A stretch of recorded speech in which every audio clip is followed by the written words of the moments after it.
தோழர்கள் அனைவருக்கும் மாலை நேர வணக்கங்கள், வாழ்த்துக்கள். படம் பார்த்தோம் இல்லையா? ரொம்ப ஒரு அதுவும் எந்த மாதிரியான சூழ்நிலையில் நம்ம இந்த படம் பார்க்க நேர்ந்திருக்கு இந்த குறும்படம் அப்படின்னா, இன்றைக்கி வந்து ஈராக் மீது அமெரிக்கா வந்து இஸ்ரேலும் அமெரிக்காவும் சேர்ந்து ஈரான் மீது அமெரிக்காவும் இஸ்ரேலும் சேர்ந்து இன்றைக்கி வந்து தாக்குதல் நடத்திட்டுருக்கு. உலகம் முழுக்க அரசியல் 2 பக்கமாக பிரிஞ்சு நிற்கிற ஒரு சூழல் இருக்குது. இடது வலதுன்னு. அதில் வலது பக்கம் இருக்கிறவங்க வேறு காரணம் சொன்னாலும் 2ஆக தான் பிரிஞ்சு நிற்கிது அப்படிங்கிறது தான் யதார்த்தமாக இருக்குது. அதில் வந்து உலக அளவில், சர்வதேச அளவில் வலதோட கை ஓங்கி இருக்கிற சூழலையும் நம்ம பார்க்குறோம். எப்படி இருக்குது அப்படின்னா, இன்றைக்கி வந்து வெனிசுலாவில் நடந்தது நம்ம பார்த்தோம். நம்ம கண்ணு முன்னாடி எல்லாம் நடந்துகிட்ருக்கு. இப்போ கேட்பாரற்ற ஒரு விஷயம் நடக்கிற மாதிரி ஒரு போர்கள் இப்போ ஒவ்வொரு விஷயமும் ஆச்சரியமாக இருக்கும். என்னென்னா, போர்கள் யாருக்கானதுன்னு இந்த படத்தில் கேள்வி வச்சுருக்கோம். 2 பக்கமும் வந்து மக்கள் வந்து இதை விரும்பலை. ஆனால் யாருக்காக இந்த சண்டை நடக்குது அப்படிங்கிற கேள்வியை இந்த படத்தில் வச்சுருக்கார். படம் பற்றி, படத்துக்குள்ளே இருக்கிற விஷயங்கள் பற்றி தோழர் சினிமாலேருந்து வந்திருக்கனால அவர் அதிகமாக பேசுவார்னு நினைக்கிறேன். நான் மேலோட்டமாக சில விஷயங்கள் சொல்கிறேன். அதுக்கு முன்னாடி முதல் விஷயம் வந்து ஏற்கனவே கார்த்தி தோழர் சொன்ன மாதிரி, இந்த படத்தை வந்து தயாரித்த second show YouTube Khaleelur Rahman அவர்களுக்கு நம்ம வந்து நன்றி சொல்ல வேண்டியிருக்கு. என்ன காரணம் அப்படின்னா, வேறு ஏதாவது கமர்ஷியல் இதில் இருக்கிற படம் மாதிரி இல்லை. ஒரு குறும்படம், அது என்ன ரிட்டர்ன்ஸ் கொடுக்கும் அதெல்லாம் இல்லை. இப்போ வந்து அவருக்கும் ஆஸ்மி தோழர் மாதிரியே, ஏன்னா அவர் சேனல் பார்க்கும்போது புரியுது, சமூகம் சார்ந்த சிந்தனை, மக்களுக்கான சிந்தனைன்னு இருக்கிறனால தான் அவருடைய சம்பாதிச்ச ஒரு விஷயத்துலேருந்து ஒரு பகுதியை வந்து இதுக்காக பண்ண முடியுது அப்படிங்கிறது தான். அதனால் அவரையும் வந்து நாங்கள் வந்து மனமார வந்து அவரை பாராட்டிட்டு இதுக்குள்ளே போகிறேன். ஏற்கனவே சொன்ன மாதிரி போர் யாருக்கானது அப்படிங்கிற கேள்வியில் நிறையா மீம்ஸ் எல்லாம் பார்ப்போம். ஒரு போர் நடக்கும்போது பதக்கங்களையெல்லாம் குத்துனவன் வேடிக்கை பார்த்துட்டு இருப்பான். போயிட்டு வந்தவன் வந்து கை காலை இழந்திருப்பான். அதுலேயும் வந்து இந்த அமெரிக்கா போன்ற வல்லாதிக்க நாடுகளோட இதெல்லாம் பார்த்தோம்னா, நம்ம எல்லா இடத்துலையும் ஜப்பான் கூட பரவலாக தெரியுது. வியட்நாமில் அவன் வந்து ரசாயன குண்டு போட்டதில்லை. இன்றைக்கி வரைக்கும் அந்த குழந்தைகளோட டிஎன்ஏ வரைக்கும் பாதிக்கப்பட்டிருக்குது அப்படிங்கிற மாதிரியான விஷயங்கள். இன்றைக்கி எந்த இதுவும் செய்யாத ஈரான் மேலே அவன் குண்டு போடுறது, அதே மாதிரி இஸ்ரேல் வந்து பலஸ்தீன் காசாவில் குண்டு போட்டது. இன்றைக்கி வந்து ஒரு குரங்கு பொம்மையை வச்சுக்கிட்டு பஞ்சுங்கிற குரங்கு வந்து மீண்டு வந்ததை பற்றி உலகமே வந்து ஷேர் பண்ணுது. அவங்க மனிதாபிமானத்தை காட்டுறாங்க. அந்த குரங்கு தனியாக இருந்ததுக்காக பல்வேறு ரைட்டப்பை பார்க்குறோம். ஆனால் பலஸ்தீனத்துலேருந்து வந்த படங்களில் மற்ற உலக நாடுகள் போல் இல்லை, குழந்தைகள்லாம் பொம்மைக்காக இயங்கிட்டு இருந்தாங்க. ஆனால் பலஸ்தீனத்தில் குறிப்பாக காசாவில் பொம்மைகள் வந்து குழந்தைக்காக இயங்கிட்டு இருந்துங்கிற படமெல்லாம் வந்தபோது இவங்களாம் எங்கே போனாங்கன்னு தெரியல. ஏன்னா இன்றைக்கி வந்து மோடி போயிட்டு வந்ததுக்கப்புறம் வலது சைடு நிற்கிறவங்கலாம் வந்து ரொம்ப சந்தோஷமாக இஸ்ரேலில் அவர் பேசின பேச்சை வந்து ஷேர் பண்ணுறாங்க, அங்கே என்ன நடந்தது அப்படிங்கிறத விட்டுட்டு. ஏன்னா இது வரைக்கும் இந்தியாவில் விடுதலை பெற்றதுக்கப்புறம் இந்தியாவில் நமக்கு எப்போவுமே வெளியுறவு கொள்கை அப்படிங்கிறது வந்து ஒரு மிக சரியான அரசியல் நிலைப்பாடாக இருந்தது. குறிப்பாக ஏகாதிபத்தியங்களுக்கு எதிரான ஒரு நிலைப்பாடு இருந்ததெல்லாம் இன்றைக்கி காலாவதியாகி ஒரு பாசிச அரசு இருக்கிறனாலேயே இன்னொரு பாசிச அரசை வந்து ஆதரிக்குது. 50,000 தொழிலாளர்களை வந்து அப்புறப்படுத்துவதற்கு இந்தியா வந்து இந்திய தொழிலாளிகளை கிட்டத்தட்ட அடிமையாக கொண்டே விடப்போகுது அப்படிங்கிற செய்தியெல்லாம் இருக்கிற சூழ்நிலையில் இந்த படம் பற்றி பார்க்குறோம். படத்துக்குள்ளே இருக்கிற விஷயம்னு பார்த்தா, இது வந்து ஒரு தோழர் சொன்ன மாதிரி ஒரு இன்டர்நேஷ்னல் இதில் வந்து வங்கதேசத்தில் நடந்த ஒரு விஷயத்தில் அவார்டு வாங்கியிருக்கு அப்படிங்கிறது ரொம்ப முக்கியமான ஒரு விஷயம். டெக்னிக்கலாக அது வந்து ஒரு வெர்டிக்கல் மூவி, இந்த விஷயங்கள்லாம் இருக்குது. சிங்கிள் ஷாட் அவர் சொன்னார், ஒத்த செருப்பு அப்படிங்கிற மாதிரி. பொதுவாக வந்து ஒரு ஷாட் வந்து வைக்கிறதுக்கு பல காரணங்கள் சொல்லுவாங்க. இது வந்து காரணத்தோடு அந்த சிங்கிள் ஷாட் இருந்ததுங்கிறது ரொம்ப முக்கியமான விஷயம். ஏன்னா தோழர்கள் பார்த்துருப்பாங்கன்னு நினைக்கிறேன். நான் சினிமா கற்றுக்கிட்டு இருந்த டைமில் 2003 to 6 சினிமாக்காக நான் இங்கே தான் சுற்றிட்டு இருந்தேன். அப்போ நிலை கண்ணாடின்னு ஒரு குறும்படம் ரொம்ப பேசப்பட்டது, சிங்கிள் ஷாட்னு சொல்லி. ஒரு கேமரா, இன்றைக்கி ஒரு பிரபல கேமராமேன் அவர் எடுத்தது. அது ஒன்றுமே இல்லாமல் இருக்கும். ஒரு கண்ணாடியில் எல்லோரும் முகம் பார்த்துட்டு போகிற மாதிரி இருக்கும். என்ன சொல்ல வந்தாங்க அப்படிங்கிறது இல்லாமல் இருக்கும். பட் இந்த இதில் அப்படி வச்சதுக்கான காரணம் வந்து ரொம்ப அழுத்தமாக இருந்தது. கிளைமேக்ஸ் அந்த கையை வந்து அந்த பையனுக்காக காட்டுற வரைக்குமான விஷயங்கள் வந்து ரொம்ப அழுத்தமாக இருந்தது. ஆஷ்மி தோழரை பற்றி நிறையா பேசணும். ஏன்னா அது வந்து ஒரு நட்பாக இருக்கிறனால சொல்கிற மாதிரி இல்லை. ஆக்சுவலாக நான் ஹீராட்ட அடிக்கடி பேசுவேன். நம்ம சார்ந்தவங்க, நம்ம ரொம்ப நெருங்கியவங்களுடைய படைப்புகள் நம்ம நிறையா நிகழ்வுகளில் கொண்டு செல்கிறதா இருக்குது. வெளியே இருந்தெல்லாம் ஒரு கிண்டல் பேச்சாக வருமா அப்படிங்கும்போது எனக்கு நானே சமாதானம் சொல்லிக்கிட்டது என்ன அப்படின்னா, அது ஹீராவாக இருந்தாலும் சரி, ஹாஷ்மி தோழராக இருந்தாலும் சரி, அரசியல் மூலமாக தான், கார்த்தி உட்பட மௌலி உட்பட அரசியல் மூலமாக தான் எனக்கு நண்பர்கள் ஆனாங்க அப்படிங்கிறது தான். நட்பாகி அவங்களுடைய படைப்புகள் அல்லது அவங்களுடைய அரசியலை நம்ம வந்து பாராட்டுறது இல்லை அப்படிங்கிறது தான். அரசியல் மூலமாக தான் நண்பர்கள் ஆனாங்க அப்படிங்கிறனால அது சரியாக இருக்கிற விஷயங்களை நம்ம வந்து யாராக இருந்தாலும் கொண்டாடி தான் ஆகணும். கிண்டல் பண்ணிட்டு போட்டுங்கிற ஒரு சமாதானமான ஒரு இடத்துக்கு வந்தேன். என்ன காரணம்னா, இந்த மாதிரி நான் எதிர்கொண்டேன். தொடர்ந்து ஹீராவோட புத்தகங்கள் வந்து நீங்கள் வந்து நிகழ்ச்சி நடத்துகிறீங்க அப்படிங்கிற விஷயம். நிகழ்ச்சி நடத்துகிற காரணம் தான். கரீமோ, ஹீராவோ அல்லது வந்து சுஜாதா தோழரோ இவங்கெல்லாம் வந்து நமக்கு வேறா தெரியல. அவங்க எழுதின புத்தகங்களுடைய பாதிப்பு, இந்த சமூகத்துக்குள்ளே இருக்கிற விஷயங்களை அவங்க எப்படி பேசுகிறாங்க, அது எங்கே கொண்டு போய் விடுதுங்கிற இடத்துலேருந்து பேசுகிறனால நாம் அதை உறுதியாக சொல்லுவோம். யார் வேணால் கிண்டல் பண்ணிட்டு போட்டுங்கிற இடத்துக்கு நகர்ந்தோம். அந்த அடிப்படையில் ஹாஷ்மி தோழரை பற்றி சொல்லணும்னா, ஆக்சுவலாக நாங்கள் வந்து இது வந்து 2 மாதத்துக்கு முன்னாடி கோவையில் நடத்த வேண்டியது. ஒரு நாள் நிகழ்வாக அவர்கிட்ட பர்மிஷன்லாம் கேட்டிருந்தோம். பல சூழ்நிலையினால நடத்த முடியல. ஏன் ஒரு நாள் நிகழ்வாக நடத்தலாம் அப்படின்னா, தலைப்பு வந்து ஹாஷ்மியின் படைப்புகள்னு வச்சுருந்தோம். இப்போ நாம் ஒரு படம் பார்த்தோம் இல்லையா, இறை. இதற்கு இணையான வெயிட்டான மற்றும் சில குறும்படங்கள் இயக்கியிருக்காரு. ஒன்று வந்து டூலெட். ஒரு வீடு வாடகைக்கு போகிறவங்களுக்கு, அது பேச்சுலராக இருக்கலாம் அல்லது இஸ்லாமியர்களாக இருக்கலாம், ஒடுக்கப்பட்ட சமூகத்தை சார்ந்தவங்களாக இருக்கலாம், இப்படி பல்வேறு மக்கள் வந்து ஒரு வீடு வாடகைக்கு போகிறது எவ்வளோ சிரமமாக இருக்குங்கிறத ஒரு 5 நிமிட குறும்படமாக அவர் பண்ணியிருக்கார். 2.25 அதான் அது அது வந்து அங்கே மைக்ரோ மூவிஸ் என்ன என்ன தலைப்பில் நடத்துவாங்க பாலக்காட்டில்? 5 நிமிஷத்துக்குள்ளே நடத்துறதுக்கு ஒரு தலைப்பில் நடத்துவாங்க. அதில் எல்லாம் வந்து அவருக்கு நிறைய அந்த இதுக்கு முன்னாடி அதுக்கெல்லாம் அவார்ட் கிடச்சிருக்கு. கடைசியாக ஒரு இது போனோம், நான் லைனாக குறுகிய சொல்லிடுறேன். என்ன அப்படின்னா, அந்த நம்ம நிறையா பார்த்துருக்கோம், இங்கே இருக்கிற நிறைய பேர் அனுபவிச்சிருப்போம். நான்லாம் சொந்த வீடு இல்லாத எல்லோரும் நிறைய பேர் அனுபவிச்சிருப்போம். குறிப்பாக இஸ்லாமியர்கள் நிறைய அனுபவிச்சிருப்போம். ஒடுக்கப்பட்ட மக்கள் அனுபவிச்சிருப்பாங்க. இங்கே ஒரு அரண்சையில் எடிட்டராக இருந்தார். அவர் சொன்னார், அவருடைய மாமி, அவங்க மாமாவும் அத்தையும் வீடு போகும்போது வீடு கொடுத்துட்டு தாலி வச்சு என்ன சாதின்னு கண்டுபிடிச்சி வெளியே போக சொல்லியிருக்காங்க. அந்த மாதிரி விஷயம் நடந்துகிட்டு இருந்திருக்கு. நமக்கு எல்லாம் தெரிஞ்ச தோழர் தான் மகிழன். அவர் ஃபேமிலியாக இருக்கிற வீட்டில் நான் ஒரு நாள் தங்க போனேன்.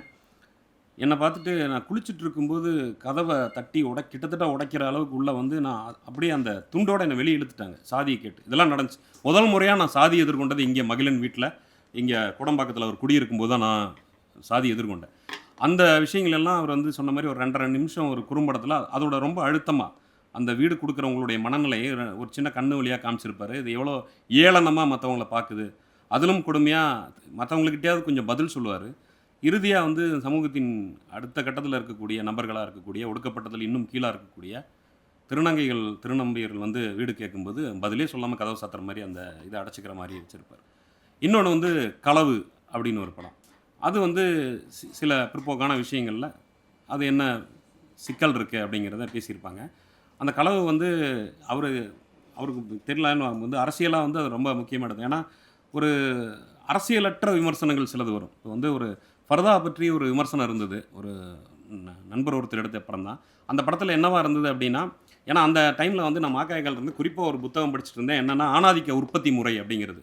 இந்த லிப்ஸ்டிக்கு இந்த மாதிரி விஷயங்கள்லாம் வந்து நீ வெள்ளையாக இருந்து தான் ஆகணுங்கிறது வந்து நம்ம மேலே கட்டாயப்படுத்துறது இருக்குல்ல. பிரபாகரன் ஒருத்தர், ரயாகரன்கிறவர் எழுதின அந்த புத்தகம். அந்த புத்தகத்தில் எவ்வளவோ லட்சம் கோடி வந்து இந்த காஸ்மெட்டிக்ஸ்க்காக நீ இவ்வளோ அழகாக இருந்தே ஆகணும், வெள்ளையாக இருந்தே ஆகணுங்கிறக்காக செலவாகுதுங்கிறதெல்லாம் படிச்சுட்டு இருக்கிற சூழ்நிலையில் மெய்பொருள் அப்படிங்கிற ஒரு குறும்படம் நான் பார்க்க நேர்ந்தது. அந்த மெய்பொருள் குறும்படம் என்ன அப்படின்னா, ஒரு பொண்ணு குளிச்சுட்டு வராங்க. அவங்க வந்து காஸ்ட்லியான அந்த இதெல்லாம் போட்டுக்கிறாங்க, ஃபேர் அண்ட் லவ்லி போட்டுக்கிறாங்க, லிப்ஸ்டிக் போட்டுக்கிறாங்க. இதெல்லாம் பண்ணிவிட்டு கடைசியாக அந்த ஃபர்தா போட்டுட்டு மறைச்சிக்கிறாங்க. அப்புறம் ஒரு சோக பிஜிஎம் ஓடுது. அப்போ நான் என்னென்னா அதுக்கு திரையிட்டப்போ கேட்டேன், இதில் என்ன பிரச்சனை இருக்குதுன்னு எனக்கு புரியல. அவங்க வந்து அவங்களுடைய அழகை காட்ட முடியலங்கிறது மட்டும்தான் கடைசியாக வந்து சேருது. அப்போ காட்டக்கூடாதுங்கிறது இல்லைன்னு சொல்லிட்டு நான் சில விஷயங்கள் சொன்னேன். இப்போ வந்து ஒரு கணவனை இழந்த, ஏன்னா இந்த சமூகத்தில் பெண்கள், குறிப்பாக இஸ்லாமிய சமூகத்தில் பெண்கள் நிறைய பேர் இன்னுமே வேலைக்கு போகிறத வந்து நிறைய ஆண்கள் விரும்புறதில்ல. அந்த மாதிரி ஒரு சூழ்நிலையில் கணவனை இழந்தவங்க வேலைக்கு போகிற சூழ்நிலையில் அந்த மாதிரியான உடை பிரச்சனையாக இருக்குது. ஏன்னா உடை வந்து தனக்கான சௌகரியமாக இருக்கும்ல, அந்த மாதிரி ஏதாவது காமிச்சிருந்தா கூட பார்க்குறவங்களுக்கு வேறு மாதிரி ரீச் ஆகும் அப்படின்னு அந்த களவில் வந்து இவர் அந்த மாதிரி ஒரு நியாயமான ஒரு விஷயத்தை காட்டியிருப்பார், சரியான விஷயத்தை காட்டியிருப்பார். அதை வந்து கொச்சப்படுத்தாமல் காட்டியிருப்பார். இந்த மாதிரி களவு. அதுக்கப்புறம் வந்து சூப்பர் ஹீரோ அப்படின்னு ஒரு படம், ஒரு பசி அப்படிங்கிறது எவ்வளோ சிக்கலாக இருக்குது அப்படிங்கிறது அந்த அந்த படத்தில் காமிச்சிருப்பார். அதுவும் அதே மாதிரி 5 நிமிட குறும்படம் தான். ரொம்ப அழுத்தமாக ஆழமாக பசிங்கிறது அதில் காமிச்சிருப்பார்.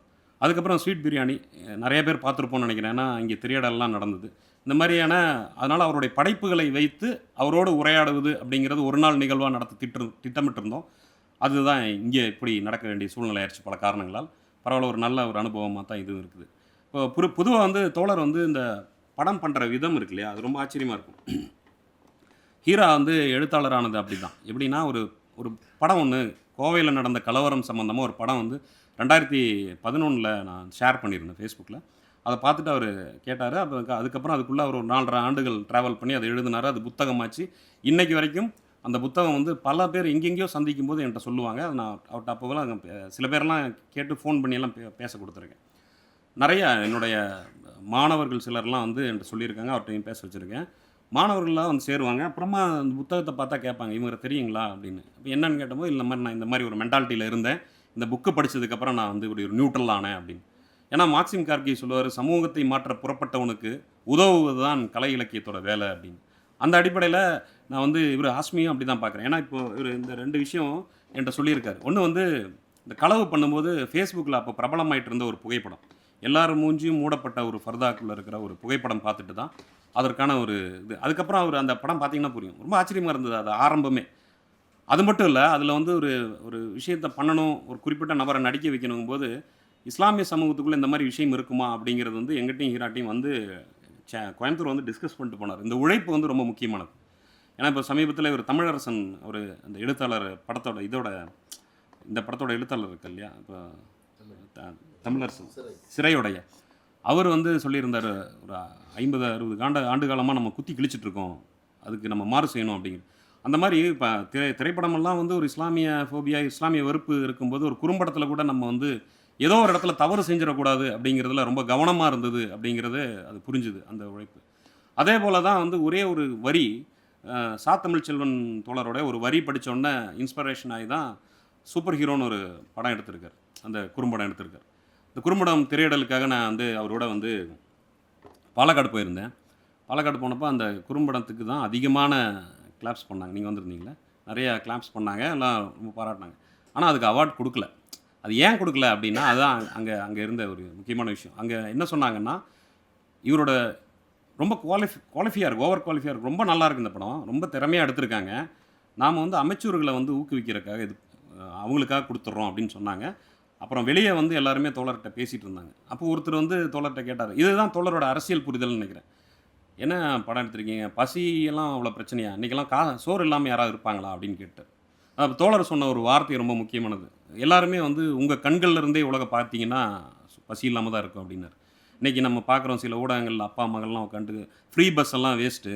நான்லாம் ரூ. 50 குடுத்துட்டு போறக்கு கூட தயாரா இருக்கேங்கிறாங்க. மத்தவங்களுடைய வாழ்வியல் புரியாம இருக்கக்கூடிய பிரச்சனை தான் அப்படிங்கிறது தான் புரியுது. அந்த அடிப்படையில ரொம்ப அழுத்தமான இந்த படம் வந்து நம்ம அதான் இப்போ ஏற்கனவே பேசின மாரி நம்ம இதில புரிஞ்சுக்க வேண்டியது இன்னைக்கு இருக்கக்கூடிய இந்த உலக அரசியலோட இத முடிச்சுக்காம, அப்படியே அந்த பேசு பொருள்ல அவர் வந்து இங்க இருக்கக்கூடிய சாதிய பிரச்சனைய பேசுறாரு. ஆணவ கொலைகள் கூடிய விஷயங்கள் பத்தி பேசுறாரு. அப்படிதான் வந்து தங்கச்சிய காதலிச்சவனுடைய கால வந்து முறிஞ்சது ஆக்சிடென்ட்ல இல்ல. தான் வந்து கூலிக்கு ஆள் வச்சு தான் பண்ணேங்கிறது. இங்க இருக்கிற இந்துத்துவ வெறுப்பரசியல பத்தி பேசுறாரு. பக்கத்து வீட்டு பாய்க்கும் எனக்கும் என்ன பிரச்சனை இருக்கு அப்படின்னு. உண்மையிலே தமிழன் எப்படி இருக்குன்னா, இன்னைக்கு மதியானம் ஹீரா கூட ஒரு நண்பர் ஒருத்தர் வீட்டுக்கு போயிருந்தோம். அவங்க இஸ்லாமியர். அவங்க வந்து பிரியாணி செய்றது தான் அவங்க தொழில். அவங்க அவங்க இருக்கிற வீடு வந்து கோவிலோட ஒட்டி இருக்கு. கோவிலும் அதுவும் ரொம்ப ஒட்டி ஒரே ஒரே செவுரா இருக்கு. மேல போகும்போது அவங்க கிட்ட கேட்டோம். அப்ப அவங்க சொன்னாங்க, ஹவுஸ் ஓனர் வந்து எங்ககிட்ட ஃபர்ஸ்ட்டு கேட்டாங்க, "கோவில் இருக்கிறது உங்களுக்கு ஒண்ணும் பிரச்சனை இல்லையா?" அப்படின்னு. "இல்ல, இல்ல. நாங்க ஆனா பிரியாணி செய்றது உங்களுக்கு பிரச்சனைன்னா" அவர் சொன்னாராம். "அதெல்லாம் இல்ல. எல்லா இந்துக்களும் பிரியாணி சாப்பிடுவாங்க தானே! நீங்க பண்ணுங்க" அப்படின்னு. அதுக்கப்புறம் என்ன நடந்தது அப்படின்னா, அந்த கோவில் விசேஷங்களுக்கு இவங்கள எப்பவுமே கூப்பிட்டு போயிருவாங்க. கோவில் விசேஷம் இருந்தா இவங்க கீழ வந்து பெரிய ஒரு ஹால் வச்சிருக்காங்க. அத ஓப்பன் பண்ணி விட்டா, அந்த கோவில் விசேஷத்துல வந்து சாப்பிடுறது, இந்த விஷயமெல்லாம் அவங்க அங்க பண்ணிக்குவாங்க அப்படின்னாங்க. இப்படிதான் இயல்பா தமிழகம் இருந்தது. ஆனாலும் முன்னாடி இருந்ததுக்கு இப்போ வந்து நீங்க வர முடியுமா? இல்ல வேற ஏதாவது ஆகுமான்னு யோசிக்கிற அளவுக்கு கொண்டு வந்து உட்டுருக்கானுங்க பார்த்தீங்களா? இந்த இடத்த வந்து நம்ம மாற்றி அமைக்க வேண்டிய கடமை நம்ம எல்லாருக்கும் இருக்குன்னு நெனைக்கிறேன். அதுல வந்து கலையுடைய பண்பு அரசியல் தளத்தில எந்த அளவுக்கு நம்மலாம் மேடையில முழங்குறோமோ, உண்மைய சொன்னா, இந்த பேச்சுக்களை விட வீரியமா போறது அப்படிங்கிறது, நீங்க இங்க வந்து பாட்டாவோ, அல்லது இங்க ஒரு நாடகமாவோ, இங்க ஒரு குறும்படமாவோ, இல்ல ஒரு நல்ல கவிதை தொகுப்பாவோ கொண்டு போகக்கூடிய இந்த படைப்புகள் தான், இங்க நம்ம பேசுறத விட ஏன்னா இது அதிகமா இந்த அரசியல்வாதிகள் வந்து மேடையில பேசுறது அப்படிங்கிறதெல்லாம் வந்து கொஞ்சம் இப்ப இருக்கிற இவங்களுக்கு கொஞ்சம் போர் அடிக்குது. கொஞ்சம் காலாவதி ஆயிருக்கு அப்படின்னு நெனைக்கிறேன். அதனால வந்து இந்த மாரி ஏன்னா கலைப்படைப்புகளை வந்து நம்ம ஊக்குவிக்கணும். இன்னும் வந்து இது போன்ற படைப்புகள் வந்து தோழர்களிடம் வந்து ஏன்னா இன்னும் சூழல் வந்து இன்னும் ரொம்ப மோசமா போயிட்டுருக்கு. அவர் சொன்ன அதே அடிப்படையில இந்த 3 இதுவும் இருக்கு இல்லையா? சர்வதேச அளவிலயும் மிக மோசமான நிலைமை வந்துட்டுருக்கு. இந்திய அளவிலயும் மிக மோசமான ஒரு சூழல். மிக மோசமான ஒரு சூழல் நடந்துட்டுருக்கு. பீகார் சட்டமன்றம் வந்து நடந்திருக்கிற பிரச்சனை. இப்ப ஜேஎன்யூல இப்ப நடந்துட்டு இருக்கிற பிரச்சனை. அதே போல் தமிழகத்தில் இப்போது மதுரை மையமாக வச்சு திருப்பரங்குன்றத்தில் தோழர் கூட வந்திருக்காங்க, புத்தகம் போட்டிருக்காங்க. இந்த மாதிரி பல்வேறு விஷயங்களை கிடைக்கிற வாய்ப்பெல்லாம் பயன்படுத்தி எதிராக இப்போ நாங்கள் காலையில் வரும்போது ஒரு நியூஸ் படிச்சுட்டு இருந்தோம், அவர்கிட்ட சொல்லிட்டு இருந்தேன். கோயம்புத்தூரில் ஒரு இடத்துல பள்ளிவாசல் பக்கத்தில் கஞ்சி கொடுக்குறாங்க, அதை வந்து எப்படியாவது நிறுத்தணும்னு சொல்லி இந்து முன்னணி சதீஷுங்கிறவர்கிட்ட மக்கள் வந்து மனு கொடுத்தாங்களாம். அது வந்து நிற்கிறவனும் இந்து முன்னணிக்காரன் தான் 4 பேர் மக்கள் மனு கொடுத்ததா போட்டு அவன் ஆரம்பித்து வைக்கிறான் இன்றைக்கி கோயம்புத்தூரில். இப்படி எல்லா சூழல்லையுமே வந்து இந்த வெறுப்பரசியல் வந்து பயங்கரமாக போயிட்டு இருக்கும்போது இந்த மாதிரியான படைப்புகள் மூலமாக ரொம்ப ரொம்ப கனமாக தான் இருந்தது. பார்த்த எல்லாருக்கும் அப்படி தான் இருக்கும்னு நினைக்கிறேன். முடியும் போது ரொம்ப ரொம்ப ரொம்ப கனமாக இருந்தது. இந்த மாதிரி விஷயங்கள் எங்கேயோ ஒரு இடத்துல சிந்திக்க தூண்டும் அப்படின்னு நினைக்கிறேன். ஏன்னா நிச்சயமாக வந்து ஒரு படைப்பு அப்படிங்கிறது வந்து அந்தளவுக்கு கொண்டு போய் விடுது. கார்த்தி தோழர் அடிக்கடி சொல்லுவார், என்னோட சேனலுக்கு வந்து வியூஸே வரல அப்படின்னு. இல்லை, நீங்கள் தொடர்ந்து ஒரு வேலையை செஞ்சுட்ருங்க தோழர், அது என்றைக்காவது பலந்துடும். திடீர்னு பார்த்தா கூப்பிடுவார், மதுரையில் இருக்கேன், சேலத்தில் இருக்கேன்னு கூப்பிட்டுட்டு, தோழர் நீங்கள் சொன்னது உண்மைதான், இங்கே ஒரு தோழரை பார்த்தேன், சேனலை பற்றி பேசினார், இந்த நான் பேசின விஷயங்களில் குறிப்பிட்டு பேசினார், கடைசியாக கூட விஜயசங்கர் தோழர் பேசினது கூட சொன்னார். அப்போது நம்ம வந்து இப்போ சந்திரமௌலி ஆரம்பிக்கும் போது சொன்ன விஷயங்கள் தான் இங்கே வந்து எத்தனை பேர் இருக்காங்கங்கிறத விட ஒரு நிறைவான விஷயமா அது போய் இது சேருதா அப்படிங்கிறது தான். அந்த உழைப்பு நிச்சயமாக பலன் தரும். என்றைக்கோ கோயம்புத்தூரில் வந்து ஒரு பெரிய மத மோதல், விரும்பத்தகாத விஷயங்கள் நடந்துருச்சு. அதுக்கு பெரிய ஒரு டாக்குமெண்ட் இல்லாமல் இருந்தது. உமர் அப்படிங்கிறவர் ஒரு டாக்குமெண்ட் தயாரித்தார். துரதிருஷ்டவசமாக அவருடைய இது வந்து எரிஞ்சு போயிடுச்சு. அவர்கிட்ட மிச்சமாக இருக்கிறது சில கிளிப்பிங்ஸ் மட்டும்தான். அப்படி இருந்த சூழலில் ஹீரா எழுதுறேன் அப்படின்னு ஆரம்பிக்கும் போது அவர்கிட்ட நான் சொன்னேன், அவர் ஏதோ இந்த சின்ன இது மாதிரி எழுதுவார், இல்லைனா ஒரு பெரிய நோட்ஸ், அப்போ நோட்ஸ் எழுதிட்டு இருப்பார் ஃபேஸ்புக்கில், அந்த மாதிரி ஏதாவது எழுதுவார்னு நினச்சேன். ஆனால் அது பெரிய டாக்குமெண்ட்டாக மாறி இன்றைக்கி நிறைய பேர் இப்போது கோயம்புத்தூர்லேருந்து வரும்போது கூட ஒருத்தர் கூப்பிட்டார், அவர்கிட்டையும் பேசினான்னு சொன்னார். இவர் நம்பர் கொடுத்தோன்னா அவர்கிட்ட பேசினேன்னு சொன்னார். அவங்கெல்லாம் வந்து இந்த பிஹெச்டிலாம் பண்ணிகிட்டு இருக்காங்க. அவங்கெல்லாம் கூட இந்த மாதிரி ஒரு புக்கு இருக்குதுன்னு படித்து அதுலேருந்து ரெஃபரன்ஸ் எடுத்துக்கிறதுங்கிற அளவுக்கு போகுது இல்லையா? அப்போது உள்ளுக்குள்ளே ஏன் வந்து இந்த படைப்புகள் ரொம்ப முக்கியமானதுங்கிறது இன்னொரு விஷயம் என்ன அப்படின்னா, கோவையில் இந்த கலவரம்லாம் நடந்தபோது, மத மோதல்கள்லாம் நடந்தபோது பல்வேறு செயல்பாட்டாளர்கள், ரொம்ப நிறைய பேருக்கு தெரிஞ்ச ஒரு நபர் லக்ஷ்மணன் ஒடியன்னு சொல்லி கோவையில் இருக்கார். அவர் அந்த பீஸ் கமிட்டிலெல்லாம் வேலை செஞ்சவர். அவர் இந்த நாவல் படித்ததுக்கப்புறம் சொன்னார், இதில் நிறைய விஷயம் எனக்கு தெரியாது. உதாரணமாக வந்து இந்த பெரியாஸ்பத்திரியில் குண்டு வெடிச்சது எனக்கு தெரியும். இந்த சைக்கிள் ஸ்டாண்ட், அப்போ அதிகமாக சைக்கிள் ஓட்டுவாங்க மக்கள் அந்த 90ஸ்ல. சைக்கிள் ஸ்டாண்டில் குண்டு வெடிச்சது எனக்கு தெரியும். ஆனால் ஆள் நடமாட்டம்லாம் சைக்கிள் ஸ்டாண்டில் குண்டு வச்சாங்க, அங்கே சில பேர் சாவாங்கல்ல, ஏன் இப்படி பண்ணாங்கன்னு நான் நினச்சிட்டு இருந்தேன். ஆனால் நவம்பர் படுகொலைகளில் அங்கேருந்து தான் வந்து அவங்க வந்து அசம்பிள் ஆகி அங்கே ஹாஸ்பிட்டல் வர்றவங்களையெல்லாம் வந்து எரிச்சு கொண்டாங்க அப்படிங்கிற விஷயம் எனக்கு தெரியாது அப்படின்னார். அப்போது அந்த நேரத்தில் காத்திரமாக செயல்பட்ட நபர்களுக்கே சில விஷயங்கள் தெரியாமல் இருந்திருக்கு. அதை ஆய்வு செய்து ஒருத்தர் வெளியெடுக்கும்போது தான் அந்த விஷயங்கள் வெளியே வருதுங்கிறது தான் ரொம்ப முக்கியம். அதனால தான் இந்த படைப்புகள் ரொம்ப முக்கியமானது. அந்த அடிப்படையில் தான் ஏற்கனவே இருந்தவங்களுக்கு பல விஷயம் தெரியுது. ஒரு பக்கமாக இருந்தவங்க ரெண்டு சைட்லேருந்து வந்திருக்காங்க. அவர் சில கதைகள் சொன்னார், ஹீரா தேனி அந்த மாதிரி இதில் வந்து இஸ்லாமிக் ஐடியாலஜியில் ஒரு மாதிரி எக்ஸ்ட்ரீமாக போயிட்டு இருந்தவங்களும் இந்த புக்கை படித்ததுக்கப்புறம் இதுக்கு பின்னாடி இருக்கிற அரசியலை புரிந்து கொண்டு வந்ததாக சொல்கிறாங்க. அந்த அடிப்படையில் தான் இந்த வீடியோ பார்க்கும்போது இப்போது போர்களை கொண்டாடுறவங்கலாம் இருக்கானுங்க, நிறையா இருக்கானுங்க. நீங்கள் இப்போ இம்ரான்கான் அந்த டைமில் போருக்கு போனப்போ ஆகட்டும், இப்போது நம்ம இந்த ஸ்ட்ரைக்கிங் ஃபோர்ஸ் போயிடுச்சுன்னு சொல்லி இங்கே வலதுசாரிகள் வந்து இங்கே கொண்டாடினது எல்லாமே நம்ம பார்த்தோம். இவர் வந்து பயங்கரமான விஸ்வகர்மா, இவருக்கு வந்து இது பண்ண முடியாது, எல்லாமே அட்டாக் பண்ணிடுவார் அப்படிங்கிற மாதிரியான விஷயங்கள்லாம் சொல்லி பரப்புறது. ஆனால் அமெரிக்காவோட ஒவ்வொரு அறிக்கைக்கு பின்னாடியும் இவர் எப்படி இருந்தார், எவ்வளோ கோமாளித்தனமாக நடந்துக்கிட்டார் அப்படிங்கிறதெல்லாம் பரிசீலிக்காமல் இவர் ஒரு ஹீரோவை வர்ஷிப் பண்ணுறது, அதை வந்து போர்களை காரணம் காட்டி செய்கிறதுங்கிற சூழ்நிலையெல்லாம் இருக்கும்போது இந்த மாதிரி படைப்புகள் வரக்கூடிய காலத்தில் இன்னும் இது வெளிப்படையாக யூடியூப்லாம் இவங்க பரப்பும்போது இது போய் சேரும்போது இந்த மனநிலை, இந்த மனநோயெல்லாம் கொஞ்சம் மாறும் அப்படின்னு நினைக்கிறேன். இந்த மாதிரி கெட்ட போரிடும் உலகம் அழியட்டும். தொடர்ந்து இந்த மாதிரி படைப்புகளை கொடுங்க தோழர். தோழர் பேசும்போது ஆஸ்மியோட நடிப்பை பற்றி பேசினார். அது நான் சொல்ல தவறிட்டேன். ரொம்ப ரொம்ப முக்கியமானது என்ன அப்படின்னா, நீங்கள் இந்த படம் போடும்போது பார்த்துருப்பீங்க, அதில் தேங்க்ஸில் வந்து என் பேர் போட்டிருப்பார். இவர் எனக்கு ஹாஸ்மி அறிமுகமாகிற காலத்தில் அவன் வந்து எனக்கு அந்த வார்த்தை கூட தெரியாது, நான் பெருசாக ஆங்கிலமெல்லாம் தெரியாது, அது ஒரு காரோட பேராக தான் தெரியும். ஹாஸ்மிக்கு வந்து நிறையா ஃபார்ச்சூன் இருக்குது, ஏன்னா ஃபார்ச்சூன் என்னங்கிறதே ஹாஸ்மிகிட்ட தான் கேட்டுக்கிட்டேன். அது லக் அப்படின்னு எனக்கு சொன்னார். ஆனால் அது அப்படி இல்லை. அவர் வந்து அதுக்காக மெனக்கடுறது இருக்குல்ல, ஒவ்வொருத்தர்கிட்டையும் இந்த கதையை அனுப்பி படிக்க சொல்லுவார்.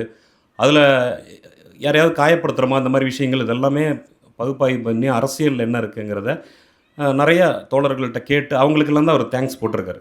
எதுக்கு சொல்ல வரேன் அப்படின்னா, இவர் வந்து வேற ஒருத்தரை நடிக்க வச்சு, ஏன்னா தோழர் மீரா கதிரவன் தோழர் சொன்ன மாதிரி இதில் வந்து அவரே நடித்து அவரே டைரக்ஷன் பண்ணி அவரே எல்லாமே பண்ணுறதுல வந்து சிரமம் இருக்கும். அதனால் முதல்ல வந்து நடிகர்களை வச்சு ட்ரை பண்ணியிருக்காரு. அவங்கனால வந்து இந்த அரசியலை முழுசாக உள்வாங்கி அதை வெளியே கொடுக்க முடியல. என்ன இருந்தாலும் நடிப்பு தானே.